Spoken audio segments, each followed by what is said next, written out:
Selamat pagi Bapak dan Ibu Guru serta anak-anakku yang dikasihi oleh Tuhan kita Yesus Kristus. Kita semua sungguh-sungguh percaya bahwa tujuan Tuhan dalam menciptakan kita adalah untuk kita menikmati kemuliaan Tuhan dan hidup di dalam kemuliaan itu.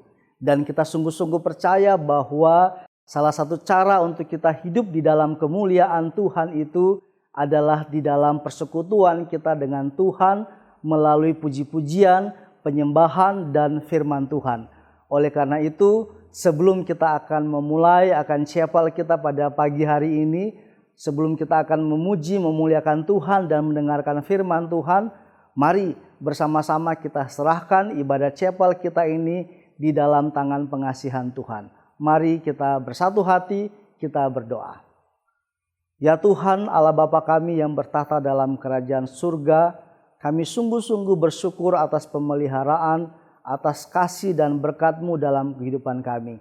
Kami menikmati setiap waktu yang kami alami bersama-sama dengan Engkau Tuhan, dan kami sungguh percaya bahwa dalam setiap perjalanan waktu-waktu kami, Engkau ada di dalamnya untuk memberkati kami.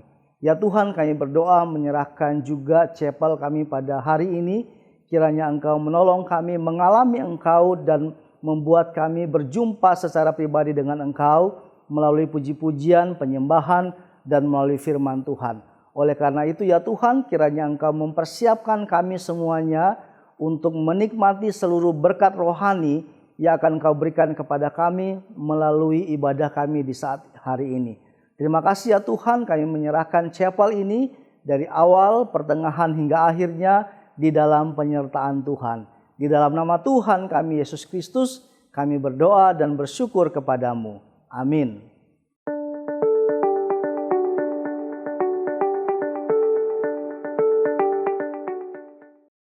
Selamat pagi Bapak Ibu Guru serta siswa-siswi yang terkasih. Bersyukur kepada Tuhan kalau hari ini kita masih bisa berkumpul walaupun secara virtual untuk memuji Tuhan serta mendengarkan kebenaran firman-Nya. Sebelumnya, saya ajak kita semua untuk mengingat kembali apa yang sudah kita lakukan di minggu lalu, di mana kita semua berbagian dalam kegiatan Youth in Mission. Melalui kegiatan tersebut, kita belajar untuk mempraktikkan khotbah-khotbah yang selama ini kita renungkan, yaitu untuk menjadi influencer. Biarlah segala hormat dan kemuliaan hanya bagi nama Tuhan.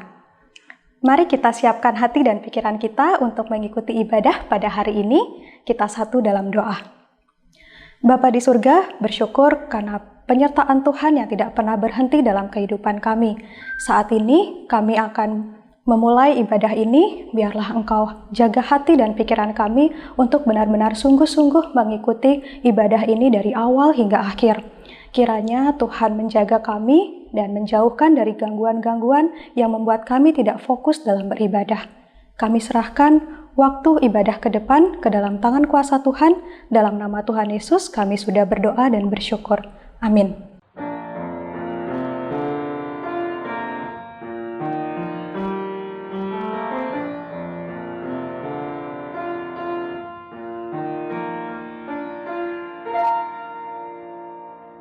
When I look into your holiness, when I gaze into your loveliness, when all things that surround become shadows in the light of you, when I found the joy of reaching your heart, when my will becomes secure in your love, when all things that surround become shadows in the light of you, I worship you. I worship you. The reason I live is to worship you. I worship you. I worship you.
is to worship you.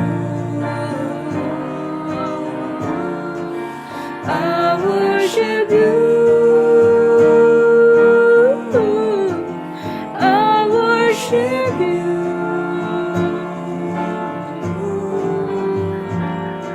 The reason I live is to worship you.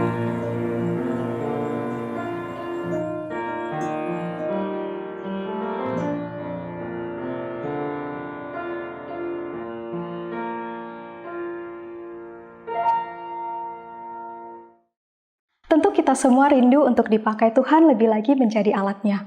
Oleh karena itu, mari kita persiapkan hati kita dan kita berikan hidup kita. Kita angkat satu pujian yang berkata, With all I am.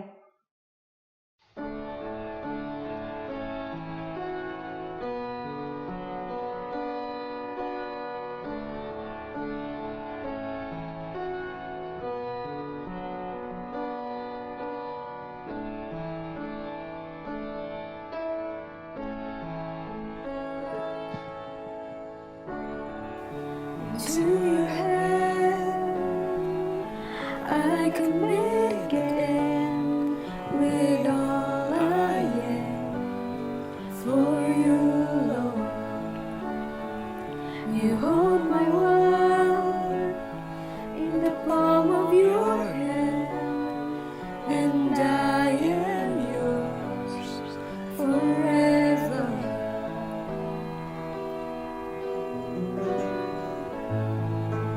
Jesus, I believe in you. Jesus, I belong to you. You're the reason that I live, the reason that I sing with all I am.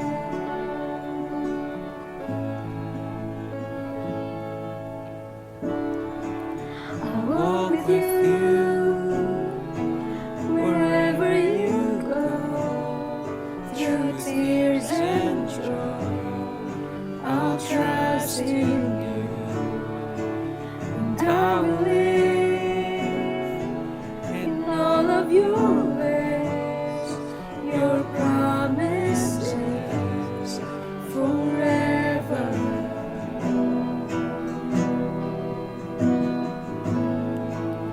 Jesus, I believe in you.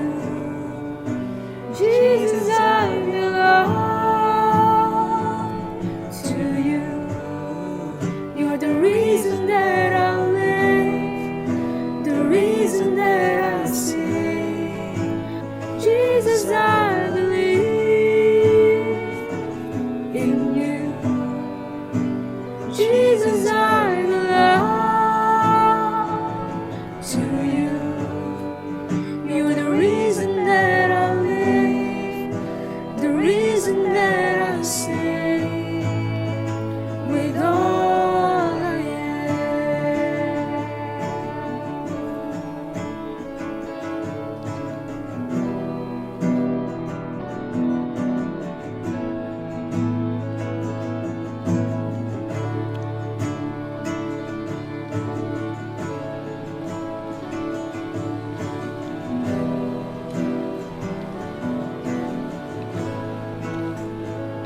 I will worship.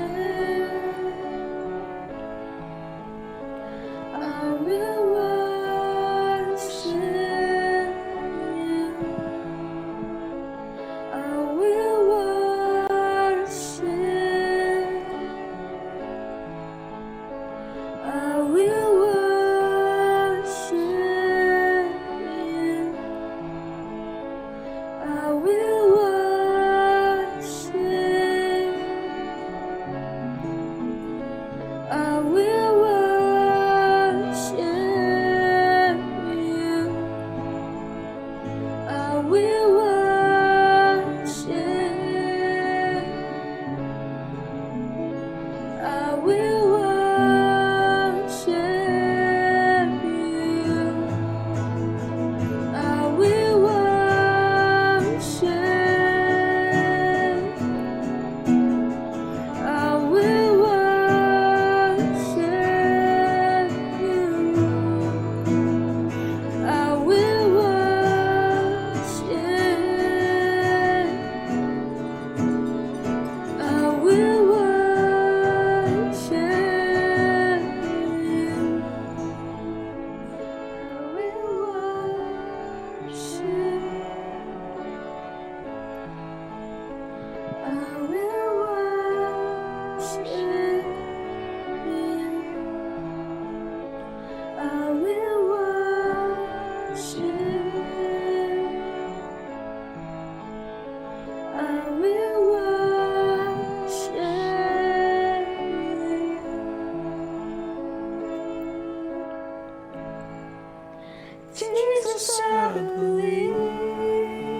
You're the reason that I live, the reason that I sing.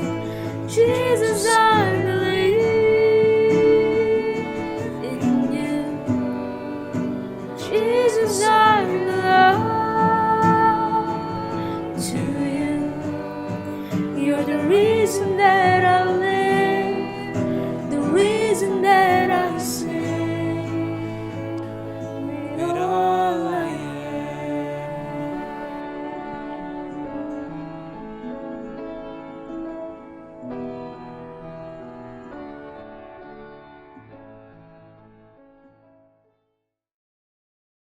Sebelum kita mendengarkan firman Tuhan yang akan disampaikan oleh Guru Injil Wilson Sihombing, kita persiapkan hati kita dan datang kepada Tuhan dalam doa. Mari kita berdoa. Bapa di surga, kami sebentar lagi akan mendengarkan firman-Mu, kiranya Roh Kudus-Mu bekerja atas hidup kami, atas hati kami, sehingga kami bisa mendengarkan akan firman-Mu dengan penuh kesungguhan hati, dan ajar kami Tuhan, untuk kami tidak hanya menjadi pendengar, tetapi kami boleh menjadi pelaku-pelaku firman Tuhan. Kami serahkan juga hamba-Mu yang akan membawakan firman Tuhan, kiranya Engkau juga yang limpahkan hikmat dan kebijaksanaan, sehingga apapun yang disampaikannya itu boleh seturut dengan kehendak-Mu. Dalam nama Tuhan Yesus kami sudah berdoa. Amin.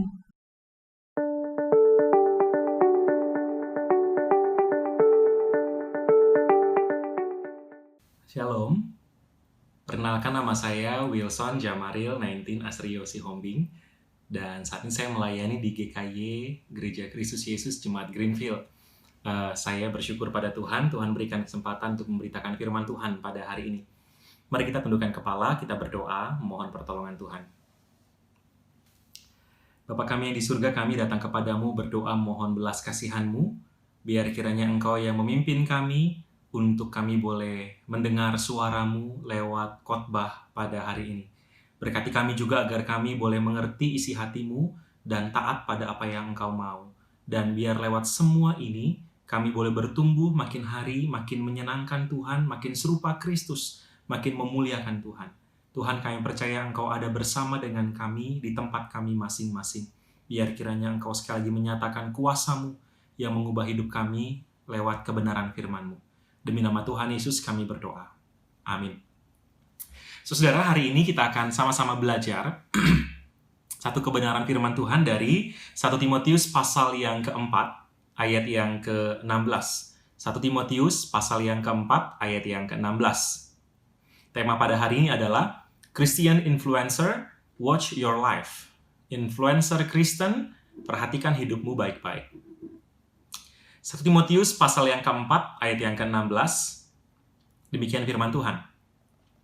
Awasilah dirimu sendiri dan awasilah ajaranmu, bertekunlah dalam semuanya itu, karena dengan berbuat demikian, engkau akan menyelamatkan dirimu dan semua orang yang mendengar engkau. Demikian jauh bacaan firman Tuhan.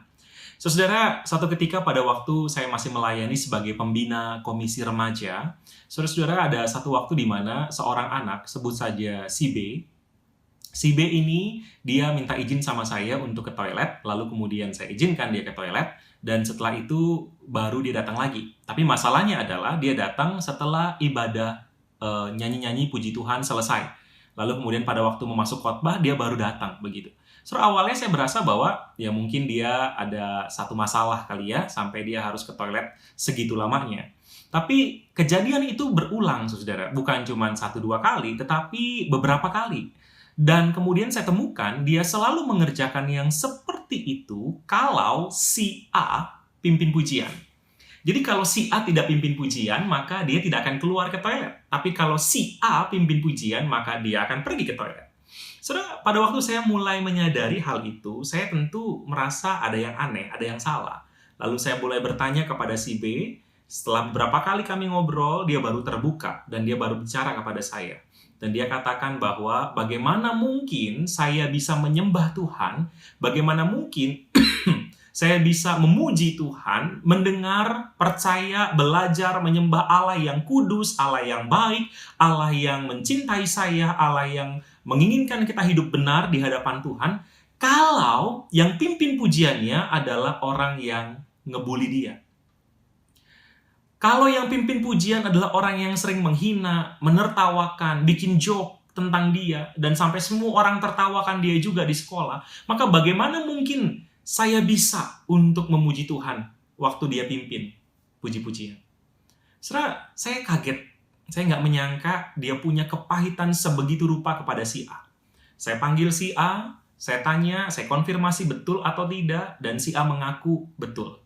Kemudian tentu ada konsekuensi, dia tidak boleh pelayanan selama beberapa waktu. Dan kemudian saya minta dia bersama-sama datang dengan saya, bertemu si B, rekonsiliasi, saudara.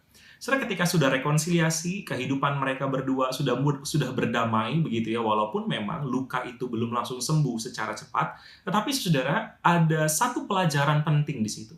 Pelajarannya adalah, orang tidak akan sekedar melihat penampilanmu atau pengaruh yang kau bagikan lewat cara, metode yang kau bisa gunakan. Bukan hanya sekedar melihat itu, tapi orang juga melihat gaya hidupmu, bagaimana konsep yang kau bagikan, bagaimana pengaruh yang kau bagikan itu betul terlihat secara alamiah dari hidupmu. So, maka ini menjadi sebuah bagian yang penting buat kita sama-sama belajar bahwa menjadi seorang Christian influencer ini bukan sekedar bicara tentang seberapa kreatifnya kita membagikan influence kita. Bukan sekedar berbicara tentang konten daripada influence yang kita bagikan. Bukan sekedar bicara tentang konsep daripada pengaruh yang kita bagikan. Tapi lebih daripada itu, kita tentu butuh konten yang bagus, kita tentu butuh konsep yang bagus, tapi lebih daripada itu, orang juga mau melihat apakah konten itu, konsep itu, influence yang dibagikan itu adalah sesuatu yang real dari hidupmu, atau sesuatu yang sebenarnya palsu. Kita hanya membagikan sesuatu yang baik, tetapi yang baik itu tidak hidup dalam kehidupan kita. So, itu sebabnya Paulus juga mengirimkan surat 1 Timotius.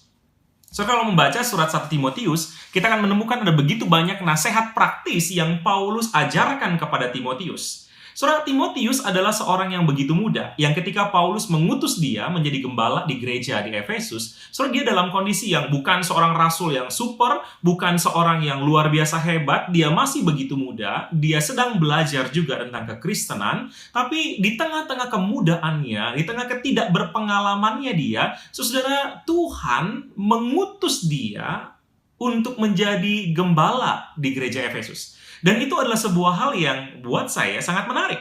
Kenapa? Karena bukan menunggu dia menjadi perfect, sempurna dulu baru diutus menjadi seorang pemimpin, tidak.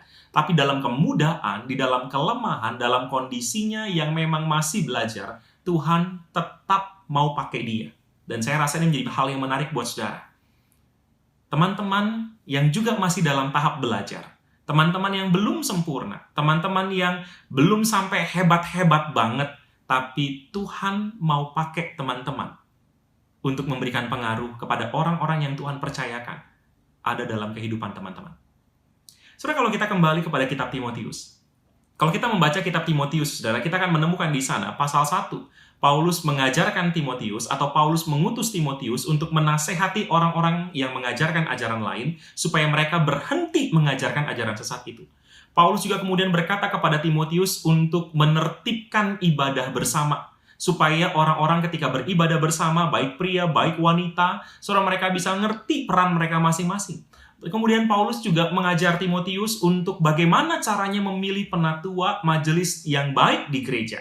Paulus juga kemudian mengutus Timotius untuk menasehati para janda, agar para janda menjaga hidupnya tetap kudus bersama dengan Tuhan. Paulus juga kemudian mengutus Timotius untuk menasehati para budak dan orang-orang yang ingin kaya, supaya mereka tidak jatuh ke dalam dosa materialisme, dosa hedonisme yang justru membinasakan jiwa mereka. Saudara, semua pengajaran-pengajaran ini atau semua alasan kenapa Paulus mengutus Timotius ini dari pasal 1, 2, 3, 5, dan 6, saudara, semua itu adalah konsep yang kalau saya mau katakan itu yang disebut dengan influence. Itulah pengaruh yang Paulus inginkan agar Timotius bagikan kepada jemaat di Efesus. Paulus kepingin sekali ada pengaruh yang kekal, pengaruh yang mulia, pengaruh yang benar yang Timotius bagikan. Sehingga kehadiran Timotius di sana bukan sekedar hadir secara fisik, tapi ada pengaruh yang dia coba pelan-pelan bagikan. Dan tentu saja kerinduan Paulus adalah gereja di Efesus bertumbuh, makin hari makin mulia di hadapan Tuhan, makin hari makin mengasihi Tuhan, bertumbuh menjadi jemaat yang dewasa. Dan untuk mencapai titik itu, ada pengaruh, ada konsep, ada konten, ada materi, ada pengajaran yang harus dibagikan. Sebab Paulus mengutus Timotius untuk mengerjakan itu. Tapi menariknya, surat ini bukan hanya berisi tentang Paulus mengutus Timotius untuk mengerjakan konten demi konten, atau membagikan pengaruh demi pengaruh, atau membagikan influence demi influence. Bukan sekedar itu. Tapi kalau kita membaca beberapa pasal, saudara, Paulus kemudian juga menekankan bahwa Timotius harus memiliki gaya hidup yang mendukung pengajarannya. Saudara, kalau kita melihat di pasal 4 ayat 1 sampai dengan ayat 16, Paulus mengutus Timotius ke gereja di Efesus, tapi juga kemudian dia menasehati Timotius untuk memiliki kekudusan hidup dan relasi dengan Tuhan.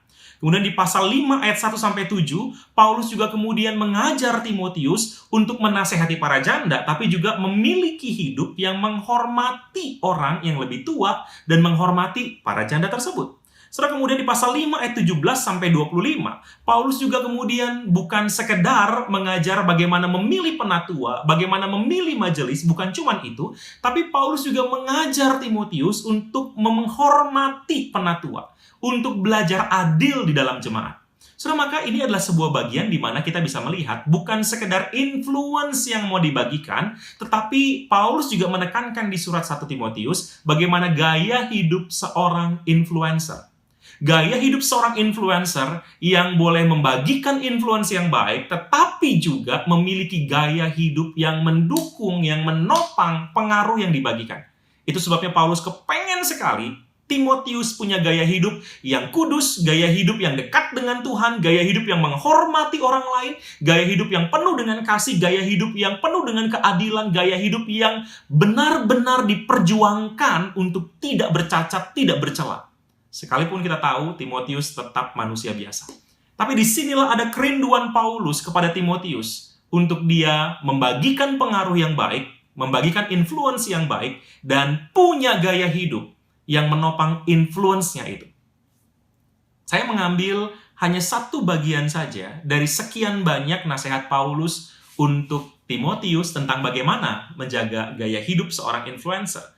Yang kita baca tadi, pasal 4 ayat yang ke-16. Saudara, kalau kita baca bagian ini dikatakan di sana, awasilah dirimu sendiri dan awasilah ajaranmu. Menarik, saudara. Karena Paulus bukan hanya mengatakan awasi ajaranmu. Berikan doktrin yang sehat. Ajarkan pengajaran yang sehat. Ajarkan pengajaran yang benar, bukan pengajaran sesat. Paulus bukan cuma ngomong itu. Tapi Paulus juga ngomong, awasilah dirimu sendiri. Dan menariknya, secara struktur penulisan, Paulus mengutamakan atau pertama kali mengungkapkan, awasilah dirimu sendiri. Baru setelah itu dia bicara, awasilah ajaranmu. Saudara, maka ini menjadi sebuah struktur yang menarik. Kalau Paulus hanya menekankan soal pengajaran, maka kata awasilah dirimu sendiri tentu tidak ada di sana.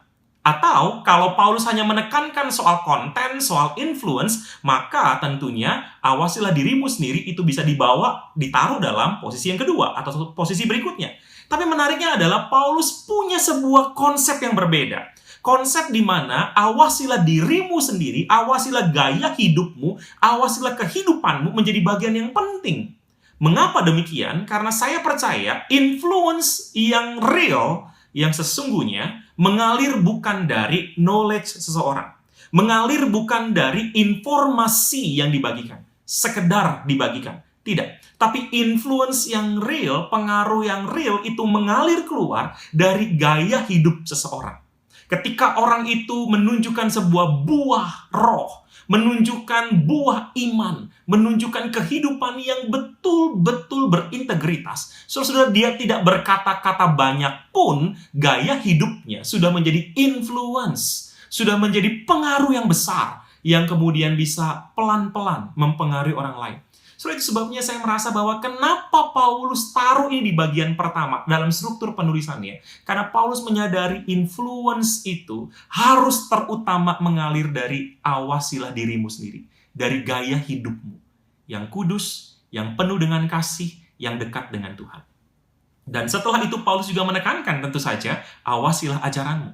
Setelah kalimat ini Paulus berkata, bertekunlah dalam semuanya itu.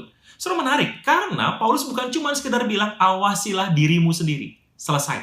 Tidak. Tapi Paulus berkata, bertekun, sungguh-sungguh kerjakan, serius lakukan, betul-betul usahakan agar engkau melihat hidupmu dengan real, dengan sungguh-sungguh di hadapan Tuhan. Sehingga ini bukan cuma sekedar nasihat, awasi dirimu sendiri ya, coba perhatikan gaya hidupmu ya, cuma sekedar itu. Bukan. Tapi Paulus katakan bertekun, itu artinya day by day, setiap hari belajar melihat, mengevaluasi hidup. Setiap hari belajar untuk melihat apakah saya sudah benar. Setiap hari belajar untuk mengkoreksi diri, apakah influence yang saya bagikan itu real dalam hidup saya. Atau apakah hidup saya sesuai dengan influence yang saya bagikan. Dan Paulus kemudian berkata, waktu engkau bertekun, engkau menyelamatkan dirimu. Saudara, menyelamatkan dirimu maksudnya apa? Maksudnya adalah engkau bukan seorang munafik yang cuman pandai ngomong, yang cuman pandai bikin konten di sosial media. Engkau bukan seorang munafik. Engkau bukan seorang palsu. Engkau bukan seorang yang berpura-pura. Tapi engkau adalah orang yang real. Engkau berkata A dan engkau melakukan A. Engkau menunjukkan atau mengajarkan atau membagikan pengaruh tentang B, tentang konsep B, dan konsep B itu betul hidup dalam kehidupanmu. Engkau menyelamatkan dirimu. Tentu kita tahu keselamatan itu datang daripada Tuhan. Hanya Allah yang sanggup menyelamatkan. Tetapi dengan bagian Paulus berkata, awasi dirimu, awasi ajaranmu, bertekun, engkau sedang menunjukkan bahwa keselamatan itu betul ada. Engkau bukan seorang Kristen palsu, bukan seorang Kristen KTP, tapi engkau adalah seorang murid Kristus, Kristen yang sejati, yang ada buah yang mengalir keluar dari hidupmu. Dan Paulus juga berkata, waktu engkau lakukan itu, engkau sedang menyelamatkan orang yang mendengar engkau. Bukan sekali lagi kita sumber keselamatan, bukan. Tapi kita membawa orang lebih ngerti, lebih jelas melihat apa sih konsep yang sedang kita bagikan? Apa sih influence yang sebenarnya kita coba untuk perjuangkan? Dan orang yang melihat itu, mereka akan bukan sekedar melihat konsepnya doang, tapi mereka melihat contoh nyata dari hidup kita. Dan membuat mereka lebih tertarik, lebih mau, lebih buka hati, buka mata untuk melihat sebuah kebenaran yang real dari hidupmu.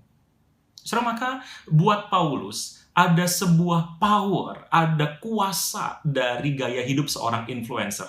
Dan gaya hidup ini bukanlah sesuatu yang bisa kita anggap remeh, tidak. So, maka pertanyaannya buat kita adalah begini, apakah gaya hidup kita adalah gaya hidup yang menguatkan, empowering, influence yang kita bagikan? Apakah ini gaya hidup yang memperteguh, yang memperkokoh pengaruh yang kita bagikan, kebenaran, konsep yang kita bagikan? Apakah itu dikuatkan dengan gaya hidup kita?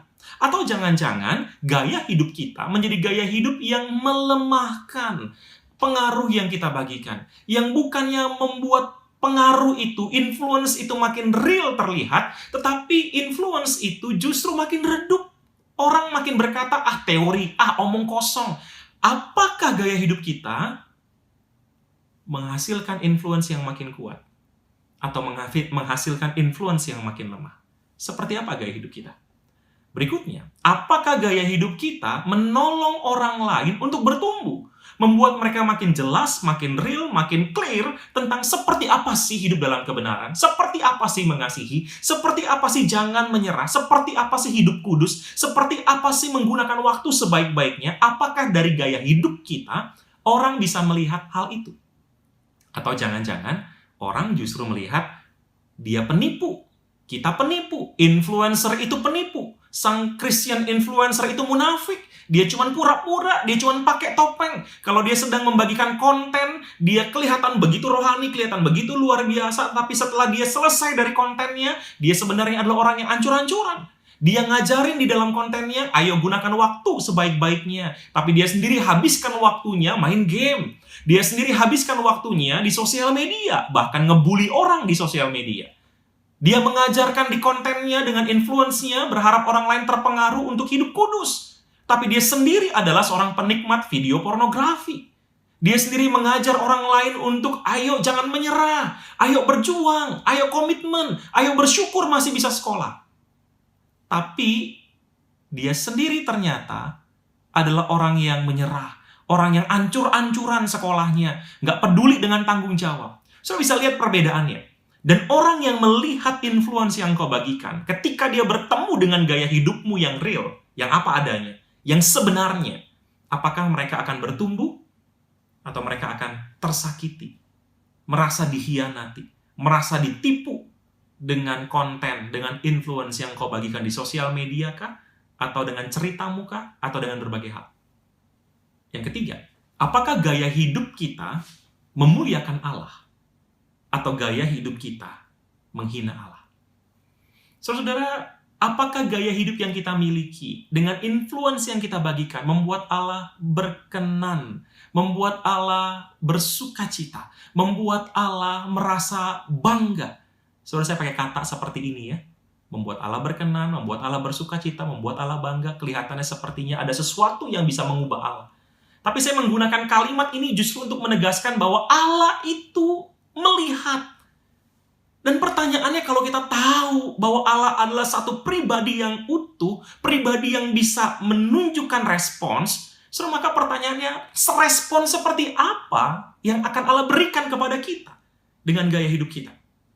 Apakah respon yang Allah berikan adalah respon yang ngerasa aku bersuka cita punya anak seperti kita?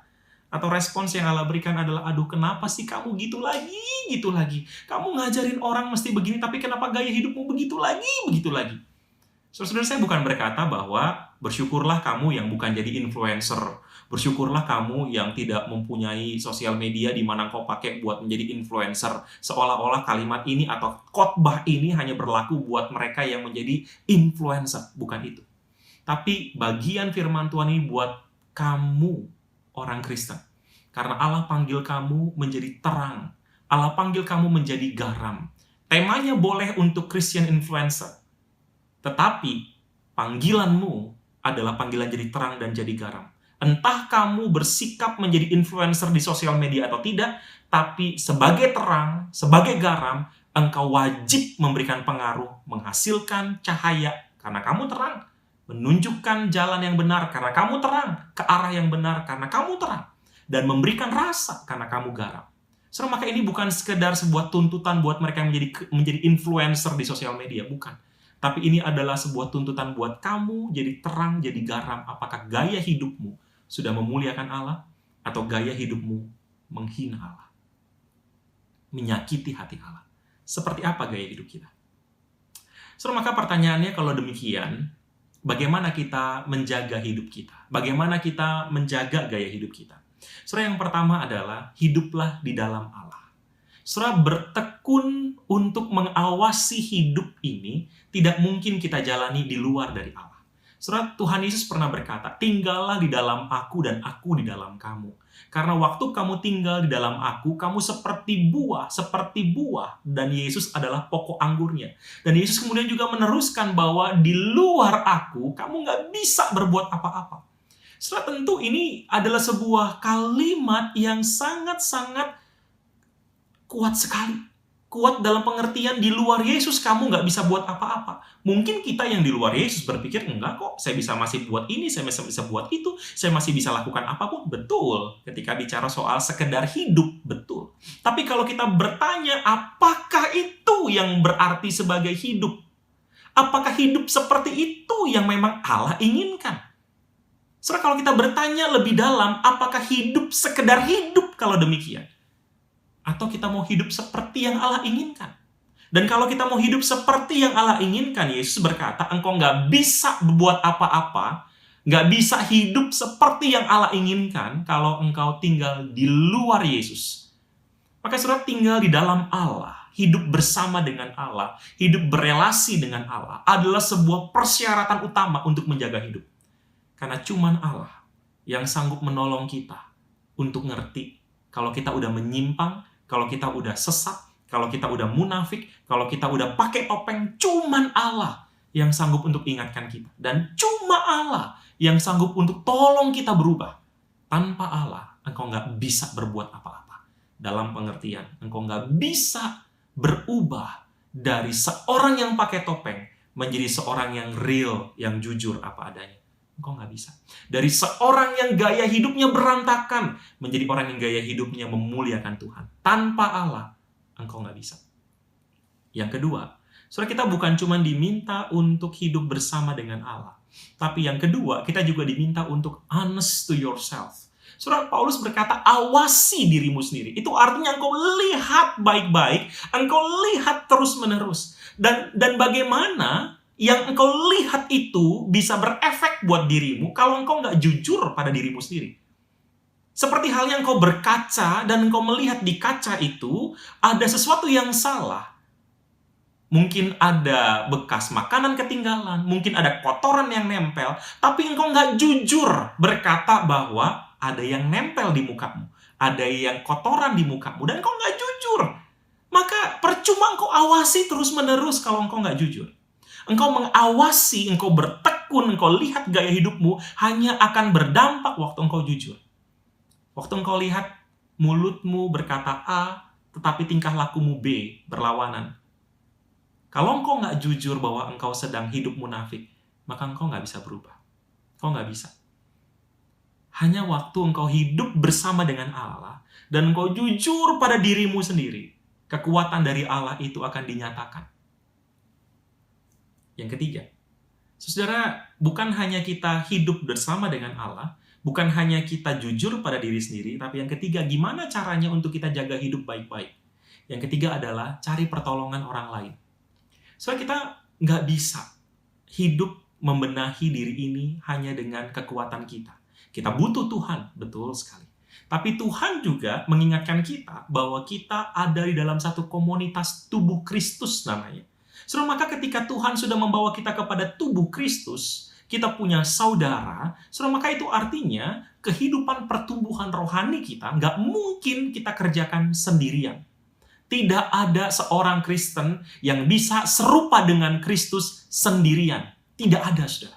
Karena memang Allah menetapkan, perhatikan kata-kata ini, Allah menetapkan kita sebagai tubuh Kristus. Artinya, kita membutuhkan satu dengan yang lain untuk bisa menjadi serupa dengan Kristus. Maka kehidupan kita bisa terjaga, kita bisa sungguh-sungguh menjadi orang yang hidup kudus, hidup baik, waktu kita belajar mencari pertolongan untuk orang lain, mengevaluasi, mengkritik kita. Kita membuka hati, mengizinkan ketika ada orang yang kemudian memberikan masukan ini, masukan itu buat kita. Sudah seperti halnya surat Timotius ini. Paulus menasehati Timotius supaya Timotius punya gaya hidup yang baik. Saudara, bayangkan kalau Timotius berkata, Paulus, sekarang saya sudah jadi pemimpin loh. Sekarang saya sudah jadi gembala loh. Saya nggak perlu kamu lagi. Saya bisa ngerti sendiri. Maka bayangkan, saudara, Paulus, surat yang dia berikan ini tentu jadi nggak ada gunanya. Karena Timotius sudah ngerasa dia hebat, dia bisa, dia mampu, dia sombong. Saudara, engkau nggak bisa jaga hidupmu kalau engkau tidak mengizinkan orang lain menolong engkau. Jangan taruh dirimu sebagai korban. Ketika ada orang kasih masukan, ada orang kritik, ada orang evaluasi. No, berhenti lihat itu. Tapi lihat Allah memakai mereka untuk menolong dirimu bertumbuh serupa Kristus. Gunakan sudut pandang yang benar ketika ada orang lain yang kemudian mengkritik engkau. Bukan karena mereka benci. Betul kalau memang mereka benci kamu, dia sengaja pakai pertanyaan atau pakai kalimat atau pakai nasihat yang menjatuhkan, menghancurkan kamu karena memang mereka benci kamu. Tapi lihat dari sudut pandang yang lebih tinggi. Allah nggak pernah benci engkau. Maka ketika ada masukan, kritikan, evaluasi, bukan cuma sekedar melihat itu pertolongan dari orang, tapi lihat lebih lagi itu pertolongan dari Tuhan. Tuhan mau engkau lebih kenal dia, kenal diri Tuhan lewat orang-orang yang ada di sekitarmu. Saudara, maka hari ini, bagaimana cara jaga hidup? 3 hal. 1, hidup dekat dengan Tuhan.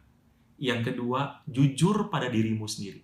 Yang ketiga, cari pertolongan orang lain. Atau ketika ada orang lain mengkritik, mengevaluasi, lihat itu sebagai sebuah pertolongan dari Tuhan. Jangan langsung buru-buru tutup hatimu, keraskan hatimu. Saya tahu ada di antara kamu yang tinggal dengan orang-orang yang toksik. Atau di antara kamu yang yang punya orang-orang yang toksik, yang beracun, yang kalimatnya, kata-katanya menyakiti, dan kamu nggak bisa lepas dari mereka. Saya ngerti banget. Tapi pakai sudut pandang, Tuhan menolong kamu. Tuhan bersama kamu. Kalimat, kata-kata yang tajam itu, kamu bisa untuk antisipasi racunnya waktu kamu tinggal dekat dengan Tuhan. Dan kamu jujur pada dirimu sendiri. Dan kamu akan lihat orang lain menolong kamu dengan indah. Atau Tuhan memakai orang lain untuk tolong kamu menjadi lebih baik. Terus saudara mungkin kenal seorang ibu bernama Mother Teresa. Mother Teresa adalah seorang yang kenal belajar tentang Tuhan. Dan dia kemudian membagikan tentang Tuhan juga pada waktu dia tinggal di biara. Tapi saudara tidak puas hanya dengan itu. Dia bukan sekedar rindu membagikan tentang Tuhan, tapi dia juga mau menunjukkan Tuhan yang real. Maka saudara dia putuskan untuk pergi ke Kalkuta di negara India. Dan di sana dia bukan sekedar mengajar tentang Tuhan, tapi dia juga menunjukkan hidup bagaimana Tuhan mengasihi manusia. Bagaimana Tuhan mencintai orang berdosa. Lewat cara apa? Lewat cara dia memberikan hidupnya, mempersembahkan hidupnya. Lewat gaya hidupnya di Kalkuta. Mengasihi orang-orang yang miskin, orang-orang yang terpinggirkan, orang-orang yang terlupakan di sana. Tapi saudara, apa yang Ibu Teresa kerjakan semata-mata mencontoh apa yang Yesus kerjakan. Yang Yesus kerjakan jauh lebih agung, jauh lebih mulia daripada apa yang Ibu Teresa kerjakan. Tentu saja, karena dia Tuhan. Dan ketika Tuhan datang ke dunia ini, dia mengajarkan tentang siapa Allah. Dia menyembuhkan orang sakit. Dia memberikan makan kepada mereka yang miskin dan kelaparan. Dan Tuhan kerjakan itu untuk menguatkan pengaruh bahwa ada Allah yang mengasihi manusia. Tapi tidak cukup di situ. Kristus kemudian mati di kayu salib untuk menunjukkan bahwa dia sungguh-sungguh mengasihi manusia. Dan dia kemudian bangkit dari kematian untuk menunjukkan bahwa kematian tidak bisa menghentikan kasih Allah kepada manusia.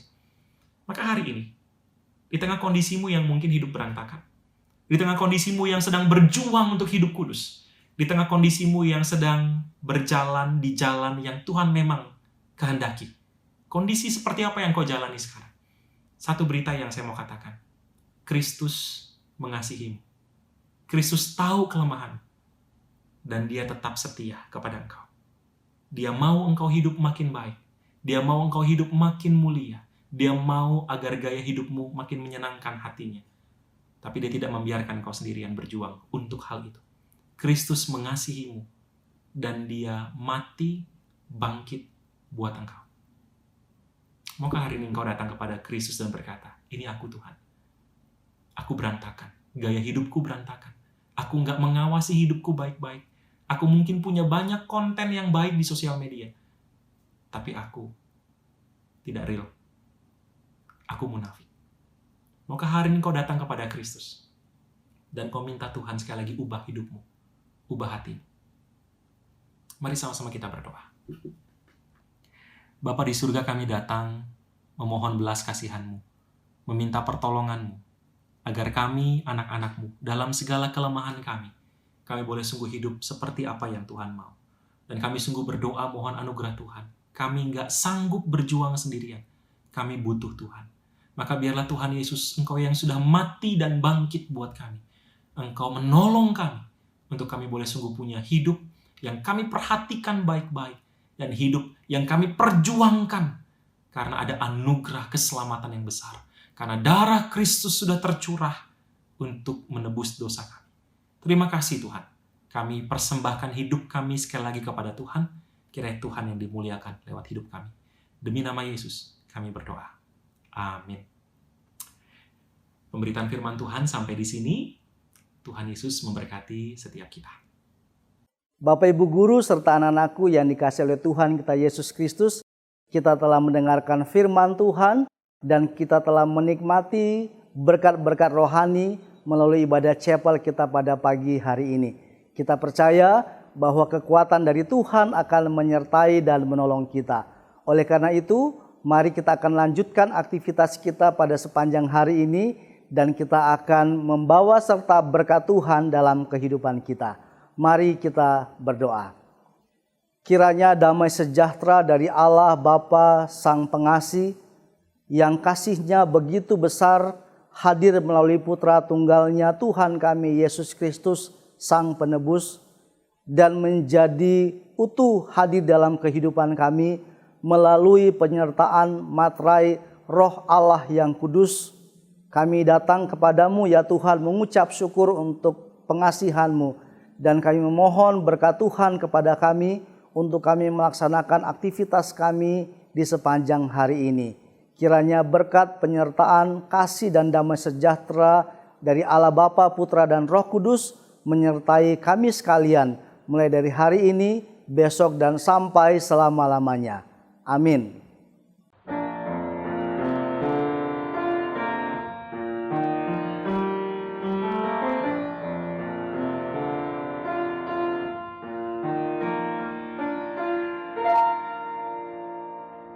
When I look into your holiness, when I gaze into your loveliness,